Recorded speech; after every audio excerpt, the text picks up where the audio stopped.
Make a commitment right now to be a better salesperson. At the beginning of every year, I always notice that salespeople are enthusiastic about what's going to be happening. There's that hope that this could be the year.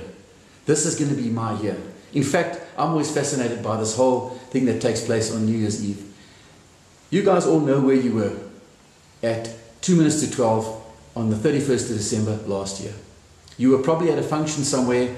There was lots of drink, there was food, there was laughter. Everybody was enthusiastic and excited because they were waiting for the countdown. And everybody runs around congratulating each other, and the salespeople in the room run around saying, this is going to be my year. This, I can feel it's going to be my... Last year was a really bad year, but this is going to be my year.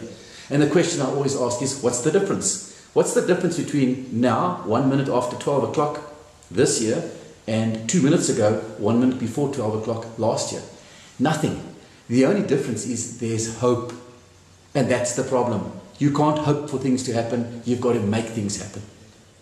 What you need to do is make a firm commitment right now to achieve success this year. Make a commitment. It doesn't have to be this year. It could be this month.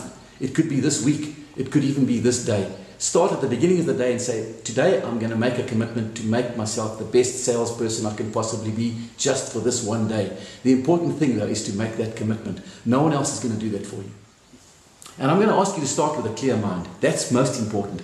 You need to get rid of whatever baggage you've been carrying from last week, last year, last month, last quarter, any negativity that you got regarding sales. Clear it out of your mind and start with a fresh mindset. Tip number 1, don't be sucked into the doom and gloom that losers are always talking about. All of us have got people that whenever we finish speaking to them and we walk away, we feel negative, depressed, demotivated, sometimes even suicidal. Give those people a miss. Could be friends, family, neighbors, business associates, whoever they are. You need to get to a point where you say, thank you very much, I'm not listening to any more of this, and move away. And then find those people who make you feel great. Those people that when you finish speaking to them, you walk away feeling uplifted, energized, and motivated. You know, there's an old saying, if you want to soar with the eagles, don't grouse around with turkeys. Tip number 2, look for ways to be different.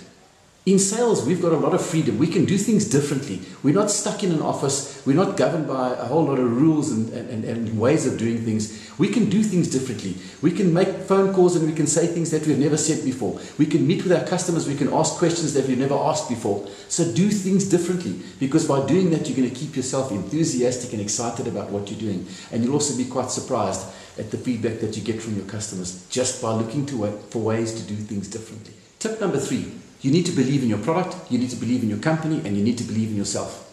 I often find salespeople complaining about their products. They're too expensive. The competitors' products are cheaper. The competitor's got a better product than we've got. If you don't believe that your product that you're selling is going to benefit your customer, you shouldn't be selling it.